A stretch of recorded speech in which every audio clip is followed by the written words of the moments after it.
Hola, ¿qué tal? Hoy vamos a hablar sobre cómo mejorar o potenciar la concentración en jugadores o jugadoras de fútbol por parte del entrenador o entrenadora y cómo mejorarla o potenciarla justo antes de la competición y durante la misma.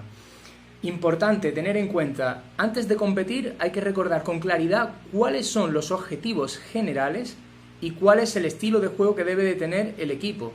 Es decir, no dar muchas indicaciones, simplemente recordar antes de salir al partido, estos son nuestros objetivos y este es nuestro estilo de juego.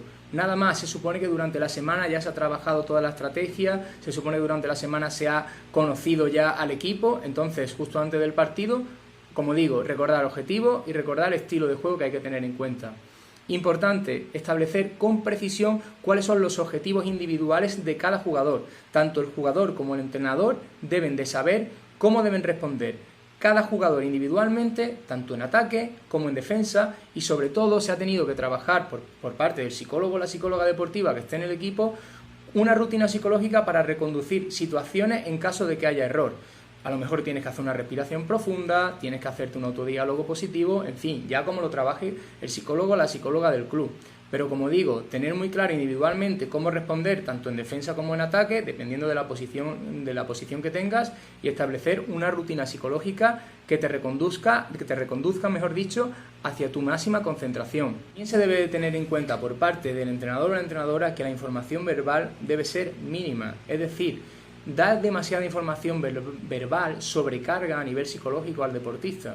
Entonces debe ser muy claro, muy conciso y sobre todo centrado en el acierto, en cómo debe hacerlo bien. Entonces, hemos dicho que la comunicación verbal debe ser mínima, sin embargo, sí que tenemos que tener en cuenta que se debe utilizar en mayor medida la comunicación no verbal. No es que se deba utilizar en exceso, pero sí que se utilice más la no verbal que la verbal.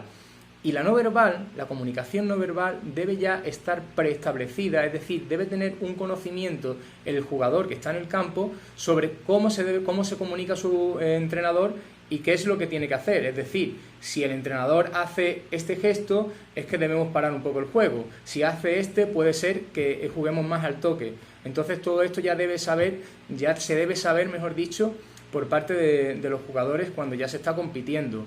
Otro punto importante es ser positivo hacia las críticas, es decir, de nada vale que le digas al deportista o al jugador por qué ha fallado o cómo ha fallado, o que te centres en una comunicación centrada en el fallo o en el error. Lo importante es que le digas cómo debe hacer la próxima vez para hacerlo bien y sobre todo que le des un refuerzo positivo cuando las cosas salgan bien. Es decir, cuando las cosas no salgan bien, nos centramos en cómo se debe hacer bien, y cuando las cosas salgan bien, hacer un refuerzo positivo siempre. Lo utilizan la mayoría de los entrenadores.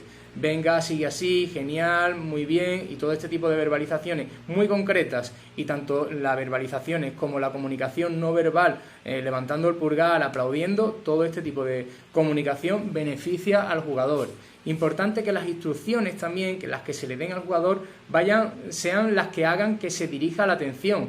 Es decir, si tú le das una instrucción muy concreta al jugador en el minuto 80, pues que sea centrada en su físico, es decir, venga, sigue así, vamos, continúa, está fuerte, adelante. ¿Por qué? Porque físicamente ya va a estar más cansado. Entonces, si las instrucciones que le das va centrada en su físico, va a dirigir la atención hacia mejorar la concentración en ese apartado. Y por último, importante, y en todos los estudios que se han hecho lo comprueban, llamar por su nombre al deportista. Es decir, se ha comprobado que cuando se dan indicaciones pero no llamas por su nombre al jugador, las indicaciones, digamos, se quedan un poco en el aire. Llámalo por su nombre y al final conseguirás que esté mucho más atento a lo que le estás diciendo. Bueno, espero que esta serie de recomendaciones os hayan valido, os hayan gustado, y nos vemos en el próximo vídeo. Hasta luego.